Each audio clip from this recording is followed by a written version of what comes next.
Hello students, welcome to civil staff teaching. उम्मीद है कि आप सब बहुत बढ़िया होंगे। तो आज हम आपके साथ आपका DSSP TGT के एग्जाम में जो 20 सवाल रीजनिंग के आते हैं वो पिछले सारे पेपर के डिस्कस करने स्टार्ट कर देंगे, क्योंकि आपके जितने भी PYQ हुए हैं प्रीवियस ईयर में, जितने भी आपके TGT के पेपर हुए हैं उसमें रीजनिंग के जो भी सवाल आए वो सारे हम इन सेशंस में आपके साथ करेंगे डिस्कस। और आपके लिए इसीलिए ये सेशन बहुत फायदे का रहेगा, क्योंकि आपको देख के पता लग जाएगा कि किस तरह के सवाल आते हैं, लेवल क्या है, चैप्टर कौन सा इंपॉर्टेंट है, किस चैप्टर से ज्यादा सवाल आते हैं। तो आपको सारा अंदाजा लग जाएगा इन सेशंस की मदद से कि आपको रीजनिंग में किस तरह से तैयारी करनी है। तो चलिए शुरू करते हैं आज की क्लास। तो चलिए पहला सवाल, जो आज की क्लास का पहला सवाल है, देखिए आपको उसने यहाँ पे दिया। अब ये क्वेश्चन जब पेपर में आया था कईयों ने इसका आंसर गलत किया था, और आप भी अभी गलत कर सकते हो अगर मैं ये पॉइंट क्लियर ना करूं।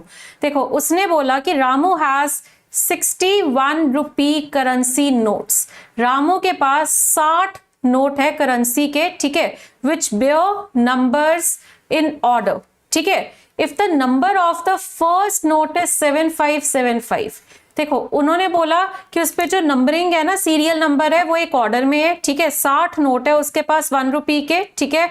तो उसने कहा कि बताइए find the number of the last note. अब आप क्या सोच रहे होगे कि 7575 अगर पहले नोट का नंबर है तो प्लस 60 कर दो, पता लग जाएगा लास्ट नोट का नंबर क्या है। नहीं, प्लस 60 नहीं होगा, प्लस 59 होगा, क्योंकि ये तो आपका फर्स्ट नोट है, ये तो आपका फर्स्ट नोट है। तो 59 ऐड करके जो नंबर आएगा ना वो आपका 60th नोट का नंबर होगा। तो ये गलती यहां पे आपसे हो सकती थी अगर आप ध्यान ना देते कि यहां 59 ऐड करना है ना कि 60। तो आपको यहां पे अगर आप ऐड करते हो तो इसका ऐड करके कितना आ रहा है, 7634। तो इस सवाल का सही जवाब क्या है, ऑप्शन नंबर डी। क्वेश्चन देखने में बहुत आसान था, जल्दी होती है, जल्दी में हम ऐसी गलतियां कर जाते हैं। पर अब ध्यान रखना कि कई बार क्वेश्चन बहुत इजी होता है तो उसमें एक आधा पॉइंट हो सकता है। तो क्वेश्चन ध्यान से पढ़ोगे, ऐसे से पॉइंट्स आपको दिख जाएंगे, ठीक है। क्वेश्चन को अच्छे से पढ़ा करो, शॉर्टकट जो है वो पढ़ने में नहीं लगना चाहिए, शॉर्टकट जो है वो सिर्फ सॉल्व करने के तरीके में लगना चाहिए, ठीक है। चलो अगले सवाल की तरफ बढ़ते हैं। उसने बोला कि what number should come next in this given series. इस सीरीज में नेक्स्ट नंबर कौन सा होगा। तो देखो यहां पर उसने आपको F2 दिया है ना। अल्फाबेट्स अगर आप देखते हो ये डिक्रीज हो रहे हैं। देखो ये क्या है B, ये क्या है C, ये क्या है D, तो यहां पे क्या होगा E, और उसके बाद ये क्या है F, ठीक है। तो अब हमारे आंसर में E अल्फाबेट आना चाहिए। अब आप में से कई स्टूडेंट्स ऐसे भी होते हैं जो नीचे ऑप्शन ही देखेंगे और बस आप मतलब पूरा सॉल्व करोगे, नंबर को भी सॉल्व करोगे, है ना। आप एक चीज ध्यान से देखिए, यहाँ पे E अल्फाबेट जो है वो सिर्फ एक ही ऑप्शन में गिवन है, तो नंबर को बिना सॉल्व किए भी आपको इसका आंसर मिल रहा है। आपको यही तरीके मैंने इन सेशंस में सिखाने हैं कि पेपर में किस तरह से अटेम्प्ट करना है। हम यहाँ पे सिलेबस नहीं कर रहे हैं, हम यहाँ पे पेपर में तरीका जो रहेगा हमारा अटेम्प्ट करने का वो सीख रहे हैं, ठीक है। तो यहाँ पे आपका जो है ये E जो है वो क्या होगा, 4। बाकी वैसे 4 कैसे आया देखना है तो देख सकते हो, पर 4 को बिना पता किए आप अपना आंसर मार्क कर सकते हो सिर्फ E की मदद से। तो चलिए ये 2 है, ये 8 है, ये 16 है, ये 32 है। 16 2 जा 32, 8 2 जा 16, 2 2 जा 4। तो आपका आंसर यहाँ पे E4 आ रहा है, क्योंकि नंबर होता जा रहा है डबल। तो उम्मीद है कि आपको पता लगा। पिछला क्वेश्चन तो आपका मैथमेटिकल रीजनिंग का था और ये आपका है सीरीज का। चलिए आगे बढ़ेंगे अब हम नेक्स्ट क्वेश्चन की तरफ। इसमें वो बोल रहा है कि what number should come next in this series. इस सीरीज में नेक्स्ट नंबर क्या होगा। अब अगर आप अल्फाबेट्स की तरफ ध्यान दो, U, ये V, ये X, ये Y, है ना। तो यहां पर आपका एक ही अल्फाबेट बचता है जो कि कौन सा है, W है। यहां पर आपका एक ही अल्फाबेट बचता है जो कि है W, ठीक है। अब नंबर्स को अगर आप पहचानते हो, 32 है, फिर 29 है, ठीक है।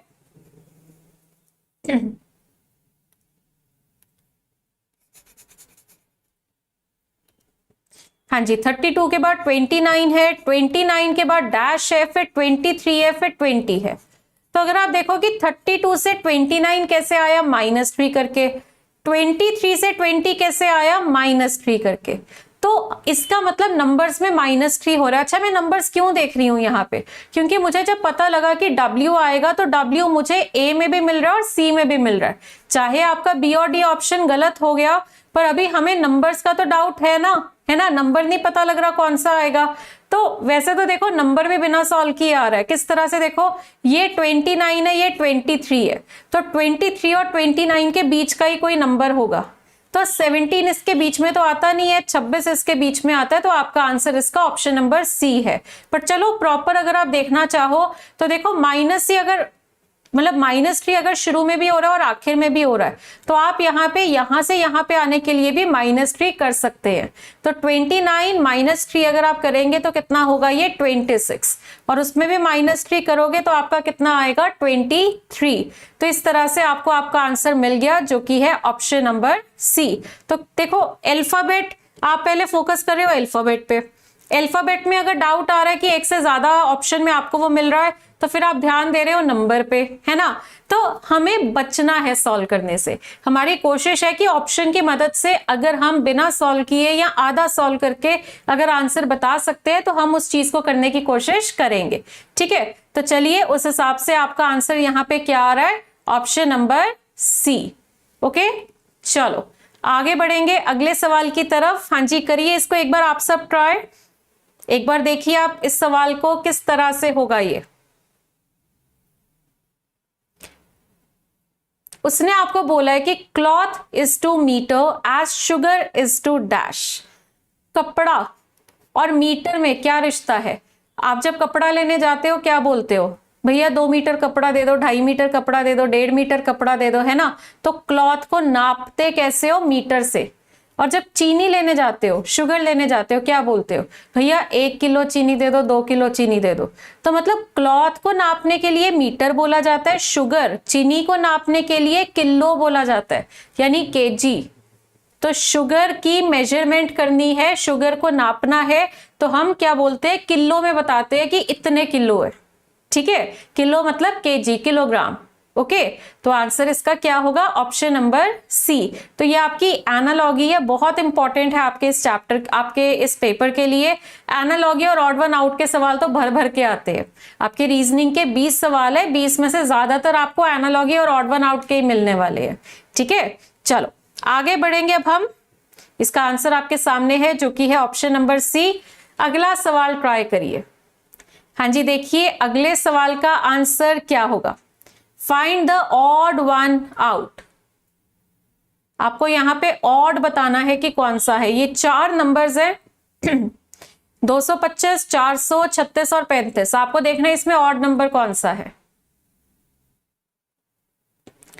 ओके, 225 क्या होता है, ये तो होता है 15 का स्क्वायर। ध्यान से देखो, 400 क्या होता है, 20 का स्क्वायर। 36 क्या होता है, 6 का स्क्वायर। तो ये तीनों के तीनों परफेक्ट स्क्वायर थे, पर 35 परफेक्ट स्क्वायर नहीं है। इसीलिए इसका आंसर क्या होगा, ऑप्शन नंबर सी, यानी कि 35। आपको कारण ढूंढना है, आपने नंबर्स में कारण ढूंढना है कि किस कारण से आपका एक नंबर अलग है बाकी सारे नंबर से। तो इसका आंसर आपके सामने है, जो कि है ऑप्शन नंबर सी। ओके, चलिए अगला सवाल देखिए। अब ये एक और बहुत इंटरेस्टिंग सवाल है, जैसे पहला सवाल था ना, ये भी वैसा सही है। करो इसको ट्राई अब आप सब।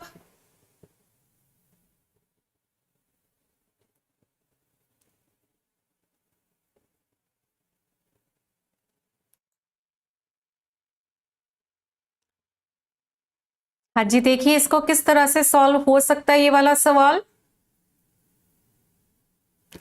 उसने बोला अ बुक कंटेन्स 50 लीव्स। एक बुक जो है उसमें 50 पन्ने हैं, एक पन्ने पे 20 लाइनें हैं और एक लाइन पे 10 वर्ड है, 10 शब्द हैं। ठीक है, तो उसने पूछा कि पूरी बुक में कितने शब्द होंगे। बहुत आसान है, देखो 10 शब्द किस में आ रहे हैं, एक लाइन में। लाइनें कितनी है, 20, और एक लाइन मतलब एक पेज पे अगर 20 लाइनें हैं तो पन्ने कितने हैं, पेज कितने हैं 50। तो आपने बस क्या करना था, यहाँ पे इन सभी को मल्टीप्लाई करना था। तो 10 इंटू 20 इंटू 50 करके आपको पता लग जाएगा कि पूरी बुक में आपके कितने शब्द हैं। तो 10 इंटू 20 200 इंटू 50 10,000। तो इसका आंसर जो है वो कितना आ रहा है 10,000 आ रहा है, यानी ऑप्शन नंबर ए। इसका सही जवाब क्या है, ऑप्शन नंबर ए। ओके, चलो आगे बढ़ेंगे अब हम इससे अगले सवाल की तरफ। ये करके देखिए अब अगले सवाल का जवाब क्या होगा। आपके सामने है 1240 और अगला नंबर क्या होगा। जल्दी से ट्राई करिए आप सब इसको।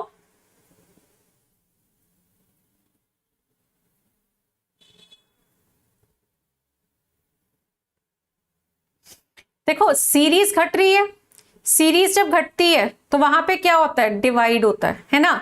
तो 1000 से 200 कैसे आ रहा है आपका, ये सोचने वाली बात है। डिवाइडेड बाय 5 करके, हाँ जी 1000 से आपका 200 कैसे आ रहा है, डिवाइडेड बाय 5 करके। यहां से यहां आना है तो डिवाइड बाय 5।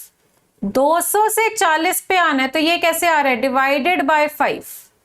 तो आगे आपका क्या होगा, आगे भी डिवाइडेड बाय 5 होगा। तो 40 में अगर आप 5 डिवाइड करते हैं तो आंसर आपका कितना आ जाता है 8। और 8 आपको कहां पे मिल रहा है, ऑप्शन नंबर ए में। तो आप ये देखा करो पहले तो सीरीज बढ़ रही है कि घट रही है। फिर अगर बढ़ रही है तो तेजी से बढ़ रही है ना। ये देखो अब यहां घट रही थी पर देखो 1000 के बाद सीधा 200 आ गया। तो इतनी तेजी से अगर घट रही है तो माइनस तो नहीं होगा, डिवाइड ही होगा। तो हमने ये देख के पता कर लिया कि इसका आंसर क्या होगा। तो इसका आंसर क्या है, ऑप्शन नंबर ए यानी कि 8। ठीक है, चलो आगे बढ़ते हैं अगले सवाल की तरफ। उम्मीद है कि आपको पता लग रहा है पेपर में। देखो पेपर में आपने देखा कि ऐसा तो नहीं कह सकते कि क्वेश्चन, जैसे कि सारे बोलते हैं कि रीजनिंग बहुत आसान आती है, बहुत आसान आती है। अभी तक मैंने जितने भी सवाल डिस्कस किए इसमें 2 सवाल थे ऐसे जिसमें कंफ्यूजन हो सकती थी। पहला तो वो था करेंसी नोट वाला, जिसमें तो मतलब बहुत मैक्सिमम स्टूडेंट ने गलत आंसर मार्क कर दिया था +60 करके। और दूसरा जो भी मैंने पेजेस वाला पूछा है ना। तो अब देखो होता क्या है कि ये जो आसान वाले सवाल है ये तो सब करेंगे, पर ये जो ऐसे क्वेश्चन आते हैं वो वही कर पाएगा जिसकी तैयारी अच्छे से है। और अगर आप ऐसा सवाल पेपर में अटेम्प्ट कर रहे हैं जो सिर्फ आप कर रहे हैं, उसी से आपका पेपर जो है वो क्लियर होगा, उसी से आप बाकियों से ऊपर उठ पाएंगे। ठीक है, तो जो सब कुछ करके आते हैं ना वो प्रिपेयर करके पेपर क्लियर नहीं होता। जो बाकी नहीं करके आ रहे ना, बाकी कह रहे हैं ये तो हम छोड़ देंगे, ये तो कहाँ आएगा, छोड़ देंगे, वो चीज करोगे ना तो पेपर क्लियर होगा। ठीक है, चलो तो ये हमारा था अगला सवाल। आगे बढ़ेंगे इससे नेक्स्ट क्वेश्चन की तरफ। आंसर हमारे सामने आ चुका है। हाँ जी, doctor is to medicine as teacher is to dash. Doctor और मेडिसिन का क्या रिश्ता है, उसी तरह से टीचर का रिश्ता क्या होगा, मतलब किसके साथ होगा। ठीक है, उसी तरह से ये हमें बताना है। तो चलिए, डॉक्टर क्या देता है, दवाई देता है, इलाज देता है, मेडिसिन देता है। ठीक है, और जो टीचर है, टीचर क्या देती है, टीचर देती है एजुकेशन। बुक्स नहीं देती टीचर, स्कूल में टीचर पढ़ाती है, टीचर का प्रोफेशन है टीचिंग। देती क्या है ना, एजुकेशन देती है। ठीक है, तो यहां पे आंसर इसका क्या होगा, ऑप्शन नंबर बी। यानी जिस तरह से डॉक्टर मेडिसिन से रिलेटेड है, उसी तरह से टीचर जो है वो एजुकेशन से रिलेटेड है। ठीक है, चलो आगे बढ़ेंगे अब हम अगले सवाल की तरफ। हाँ जी, रैंकिंग। कभी भी ऐसा नहीं होता कि रैंकिंग का सवाल ना आए। रैंकिंग एक बहुत ही इंपॉर्टेंट चैप्टर है आपके पेपर का। चलिए करिए इसको सॉल्व जल्दी से।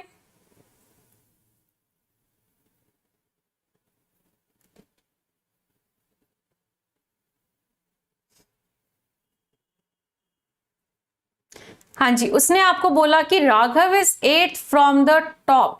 राघव जो है वो टॉप से कौन से नंबर पे है, 8वें नंबर पे है। एंड 28 फ्रॉम द बॉटम, नीचे से कौन से नंबर पे है, 28वें नंबर पे है। ठीक है, how many students are there in the class. Class में कितने स्टूडेंट्स हैं। तो देखो हमें, आपको सबको पता होगा एक रैंकिंग का फॉर्मूला होता है कि किसी भी बंदे की पोजीशन जब ऑपोजिट एंड से दी होती है तो हम उनको ऐड करके फिर -1 करते हैं। तो यानी top plus bottom -1 is equal to total.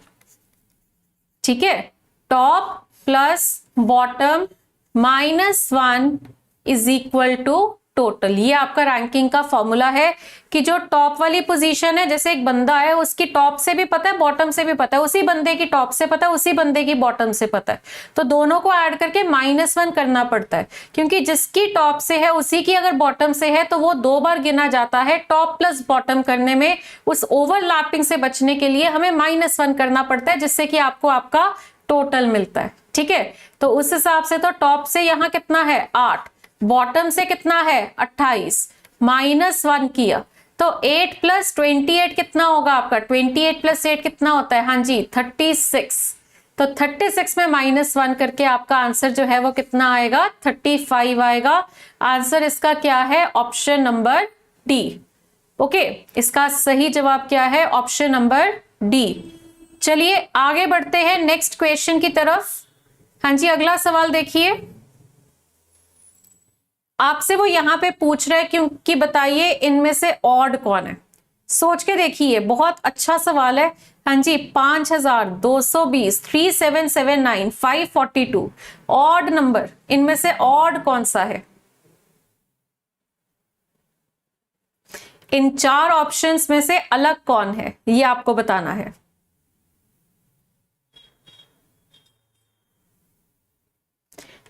देखो बहुत आसान रूल है यहाँ पे, मतलब आपको जो मैं बताऊंगी आप हैरान हो जाओगे, जबकि आप यहाँ पे बहुत कुछ, मुझे पता है, प्लस कर रहे हो, माइनस कर रहे हो, गैप निकाल रहे हो, बहुत कुछ कर रहे हो, पर सब कुछ फेल होता जा रहा है। असल में पता है क्या है, 5000 इवन नंबर है, 220 भी इवन नंबर है, ये आपका ऑड नंबर है और ये आपका इवन नंबर है। तो 3779 इकलौता ऑड नंबर है, बाकी सारे के सारे जो है वो इवन नंबर्स है, जिस वजह से इसका आंसर क्या होगा, ऑप्शन नंबर सी। इसका सही जवाब क्या है, ऑप्शन नंबर सी। ओके, चलो तो आगे बढ़ेंगे अब हम अगले सवाल की तरफ। अब ये बहुत अच्छा सवाल है जिसको आप सब ट्राई करेंगे अब, तो देखिए इसका आंसर क्या होगा।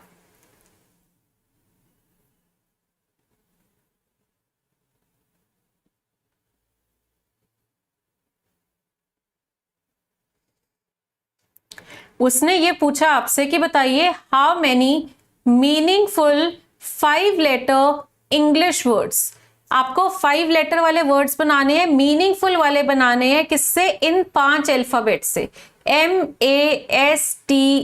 ठीक है, इन 5 से बनाने हैं, using each letter only once in each word. मतलब क्या है, MASTE, यही 5 अल्फाबेट रहेंगे, किसी को रिपीट नहीं करना, किसी को मिस नहीं करना, तो मीनिंगफुल होने चाहिए। तो आपको ये मतलब एक वो रिडल्स जैसा होता है ना, ये कुछ वैसा ही है।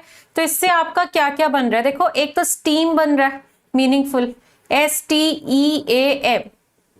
एक टीम्स बन रहा है, टीम का प्लूरल क्या होता है, टीम्स। एक मीट्स बन रहा है, MEAT, मीट का प्लूरल क्या होता है, मीट्स। तो कितने वर्ड बन गए आपके सामने, यहाँ पे 3 वर्ड बन गए हैं, जिस वजह से इसका आंसर होगा ऑप्शन नंबर डी। तो आपके पेपर में ना कई बार इस तरह के सवाल भी आ जाते हैं, यहाँ पे ना आपकी वोकैब बहुत बड़ा काम करती है ना। आप इंग्लिश में जैसे वोकैब पढ़ते हैं, वर्ड्स के मीनिंग, तो वर्ड्स के मीनिंग सीखते हो, तो वर्ड्स भी तो आपको लर्न ही होते हैं, है ना। तो आपकी वोकैब जितनी अच्छी होती है उतना आसानी से आप इस तरह के सवालों को सॉल्व कर पाते हैं। अच्छा, यहाँ तो उसने ऑप्शन में प्रॉपर दिया नन, 1 2 3, कई बार आपको ऑप्शन में देता है मोर देन 2, और उसमें जैसे ही आपके 3 वर्ड बन गए ना, आपने मोर देन 2 कर देना, आगे सोचना बंद कर देना, क्योंकि अब मोर देन 2 के बाद 3 हो, 4 हो, 5 हो, आंसर तो मोर देन 2 ही रहेगा ना। तो ऑप्शन को बहुत ध्यान से देखते रहना जब भी इस तरह का सवाल आप करेंगे। फिलहाल इस सवाल का सही जवाब क्या है, ऑप्शन नंबर डी। ओके, चलो आगे बढ़ेंगे अगले सवाल की तरफ। हाँ जी, ये करिए ट्राई। ये अब एक ऐसा सवाल है जो शायद हर बच्चा ना कर पाता, पर जिसने अच्छे से तैयारी की है वो इसको सॉल्व कर पा रहा था। तो चलिए करिए इसको ट्राई।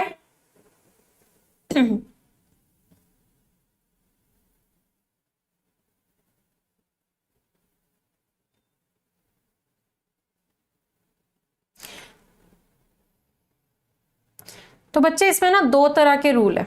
एक तो ये है कि यहाँ पे ये जो नंबर्स है ना, ये 2 के टेबल में भी आ रहे हैं, ये आपके डिविजिबल बाय 2 भी है, ये डिविजिबल बाय 3 भी है, और ये डिविजिबल बाय 6 भी है। ये आपके 2 के टेबल में भी आते हैं, 63 नहीं आता 2 के टेबल में।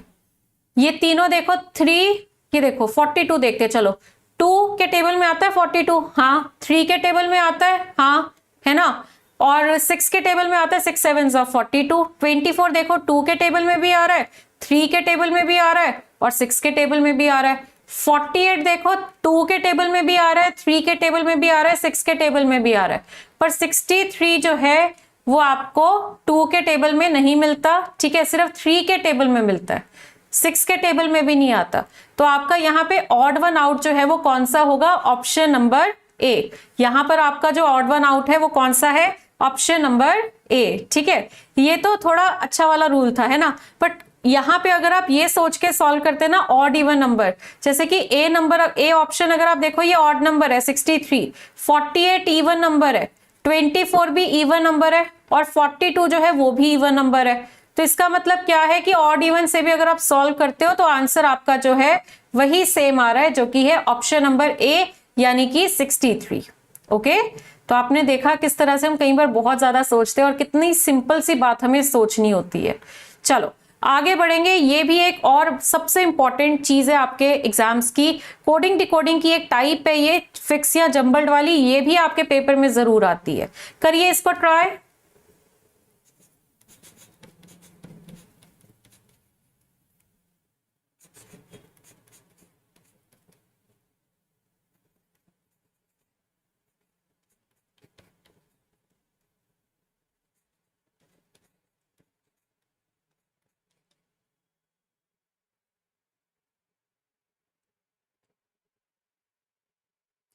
देखो जब भी इस तरह का सवाल आता है ना कि आपको एक वर्ड के मीनिंग में सिंबल्स दे रखे हो, है ना, तो आप वहां पे देखते हो कि कॉमन, मतलब जैसे सेफर और राइड में जैसे आर दोनों आ रहे हैं, मतलब दोनों वर्ड्स में एक अल्फाबेट आ रहा है आर, जो कि दोनों में है, तो आर की जगह पे यहाँ 2 है, आर की जगह पर यहाँ भी 2 है, तो सेम अल्फाबेट की जगह पर सेम कोड आ रहा है ना।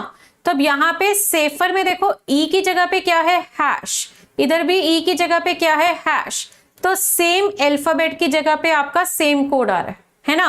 तो इसका मतलब क्या है कि हमें यहाँ पर आपको जो कोड्स है ना वो फिक्स है, मतलब जो भी अल्फाबेट का कोड चाहिए वो उसी की पोजीशन पे है। हमें ये कैसे पता लगा, क्योंकि अगर सेम अल्फाबेट्स की जगह पर जो नंबर आ रहा है या कोड आ रहा है वो सेम है, तो मतलब इससे हमें समझ आ गया कि कोड्स यहाँ पे फिक्स हो रखे हैं। तो अगर मुझे सॉल्व करना है how is feds written in that code, FEDS, ठीक है, how is feds written in that code, ये पूछा जा रहा है, ठीक है। तो यहाँ पे F का कोड जो है वो क्या होगा, 3, F की जगह पे आएगा 3, E की जगह पे क्या आएगा, हैश, ओके, D की जगह पे क्या आएगा, परसेंट, और S की जगह पे क्या आएगा, 5।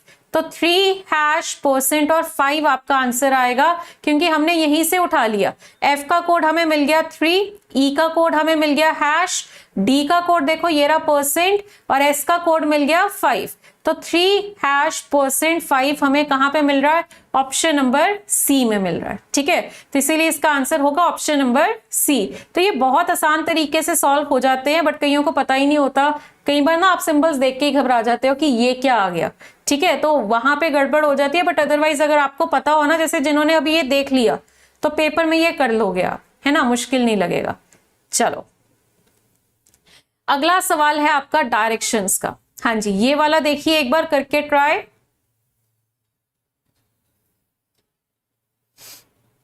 उसने आपको बोला Shalini walk 15 metre towards south.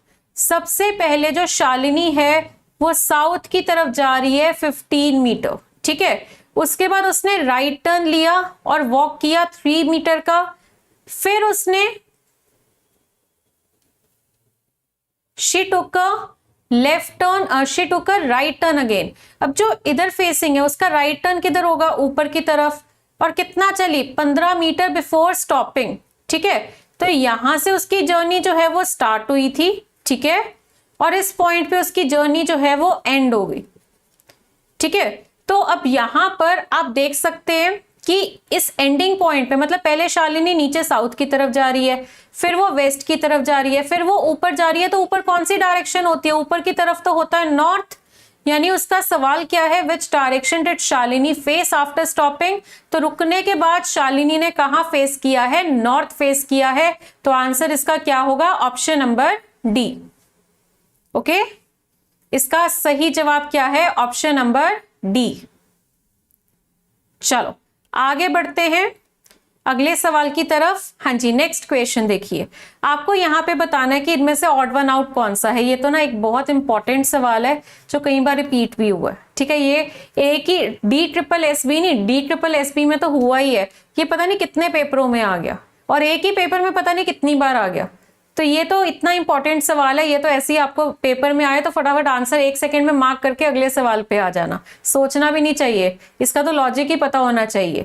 देखो आपको पहचानना है मार्स, अर्थ, मून, वीनस। देखो मार्स, मंगल, पृथ्वी, शुक्र, ये सारे प्लैनेट्स हैं। ठीक है, जो मार्स है, अर्थ है, वीनस है, ये सारे के सारे क्या हैं, प्लैनेट्स है। ठीक है, पर जो मून है वो क्या है, वो सैटेलाइट है, वो है एक सैटेलाइट। तो आंसर इसका क्या होगा, ऑप्शन नंबर सी। इसका सही जवाब क्या है, ऑप्शन नंबर सी, यानी कि मून। ओके, तो इसी के साथ आपका आज का सेशन जो है वो कंप्लीट होता है। ठीक है, आज मैंने आपके साथ जो प्रीवियस ईयर क्वेश्चन डिस्कस किए उससे आपको अंदाजा हुआ कि आपके पेपर में किस तरह के सवाल आते हैं। ठीक है, आपकी प्रैक्टिस भी होगी, आपको चैप्टर्स भी पता लग जाएंगे, इंपॉर्टेंट है ना। तो इसीलिए इस सेशन को जरूर अटेंड करते रहिए। ठीक है, आपको डेली अलग अलग सब्जेक्ट्स के PYQs मिलते हैं और इसकी बजाय कि आप डाउनलोड कर रहे हो, सॉल्व कर रहे हो, फिर डाउट्स आ रहे हैं, आप सेशन अटेंड करो, सारे प्रीवियस ईयर क्वेश्चंस आपके कवर हो जाएंगे और आपकी तैयारियां बहुत बढ़िया तरीके से हो जाएगी। ठीक है, तो अब हम मिलेंगे अगले सेशन में रीजनिंग के और इंपॉर्टेंट सवालों के साथ। और एंड में मेरी आप सबसे रिक्वेस्ट है कि आज का सेशन जरूर लाइक करिए और साथ साथ शेयर करिए सबके साथ जो टीचिंग एग्जाम्स या DSSB एग्जाम की तैयारी कर रहे हैं। और अगर अभी तक आपने civil staff teaching channel subscribe नहीं किया तो जल्दी से सब्सक्राइब कर लीजिए और बेल आइकन पे जरूर क्लिक करना ताकि आपको नोटिफिकेशंस आ जाए जब भी हम इस तरह से लाइव या कोई सेशन लेंगे। Okay students, thank you so much, मिलते हैं अगली क्लास में, गुड बाय।